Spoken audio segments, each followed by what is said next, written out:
Well, we're getting really close, finally, thank God, to the 2015 NFL Draft. So I figured it was a perfect time to come on here and give you another updated 2015 NFL Mock Draft.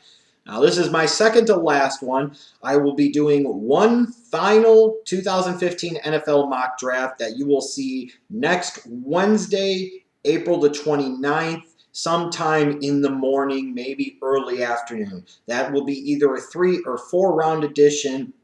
And that'll be my final mock draft. That'll be the one that I rock and roll with. And, it'd be interesting to see what I end up coming up with. Here's just, the most recent and updated one. It's a 2-round version with some trades in round 1. And you'll see that in the description box down below. First thing that'll stand out to you is probably the number of trades that I have going on in this mock. It's hard to determine and project trades, but for some reason I get the feeling that this could be a very active first round in terms of the number of trades that happen because of certain pieces falling where they may. Players dropping, runs on certain positions, creating a need to move up, a combination of things. The first major action that I think we're going to see, though, is with that number 2 pick where the Tennessee Titans sit. Personally, I think they should just stop being idiots and just determine that Marcus Mariota is their guy, and they should select Marcus Mariota and forget all the other bullshit. But for the sake of this mock draft, to make it interesting, I decided to go on board with the whole Chip Kelly loves Mariota and has a hard-on for him and wants to move up from 20 to 2 to get him rumors, and decided to make that happen. I think the best way for that to potentially happen is for there to be a 3-team trade where the Eagles have to trade first with the Browns at pick 12 and make a package happen there, and then to move up from 12 to 2, because I don't know if the Titans are going to want to move back from 2 to 20. I think it'd be a lot easier to convince them to move back from 2 to 12. Now, Chip Kelly has talked a lot about how he doesn't want to mortgage the future in order to move up to get a guy like Marcus Mariota, and refuses to do so.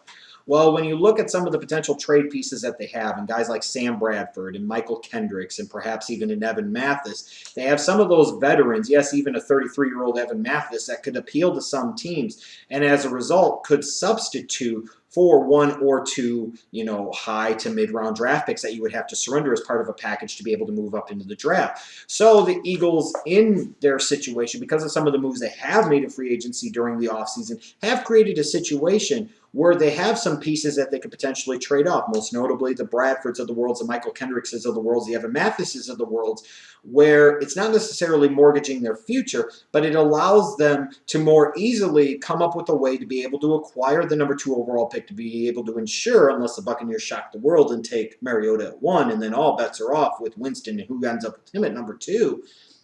That would be the way I think that the Philadelphia Eagles would ultimately get to Marcus Mariota. And at the end of the day, I look at it this way for Chip Kelly. If you've said that you think Marcus Mariota can win you multiple Super Bowls, you'd be a fool and an idiot not to go up and get him, regardless of the cost. Because most certainly Sam Bradford isn't going to win you multiple championships. Nobody else on that roster, Tim Tebow, Matt Barkley, Mark Sanchez, those guys aren't winning you multiple championships at quarterback.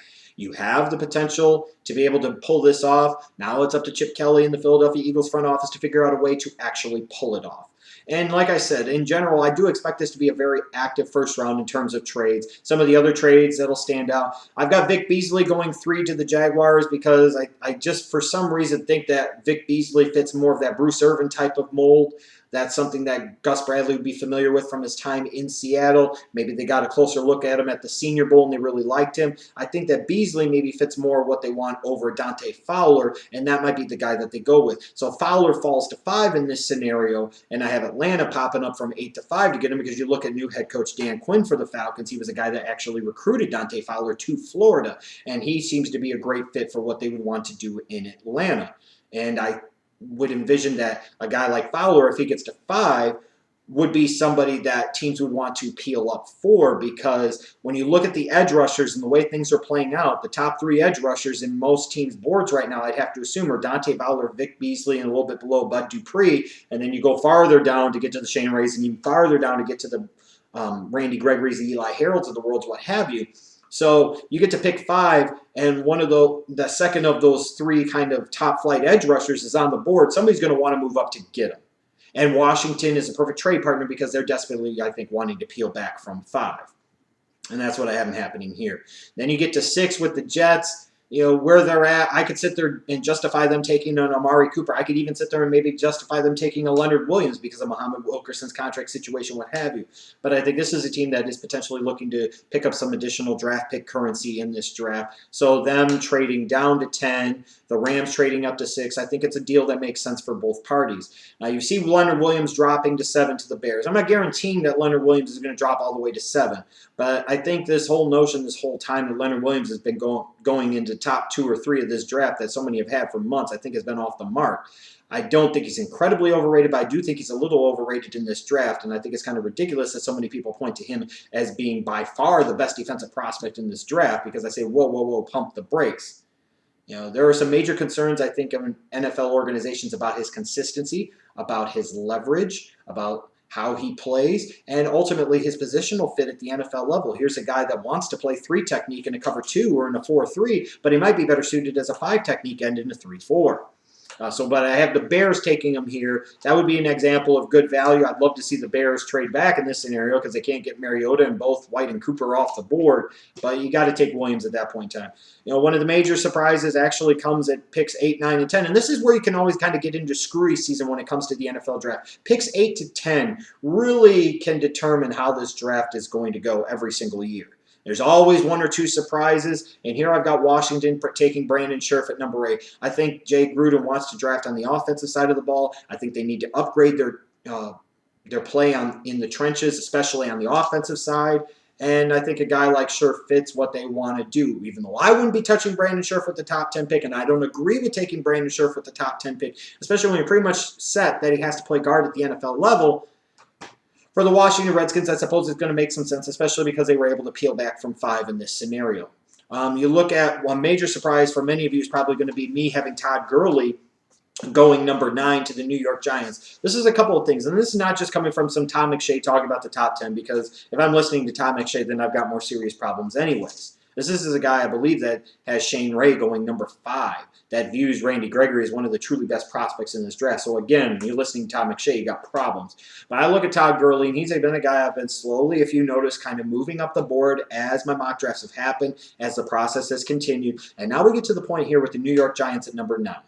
You've got Eli Manning in the last year of his contract. You've got the stud Odell Beckham Jr. on the outside.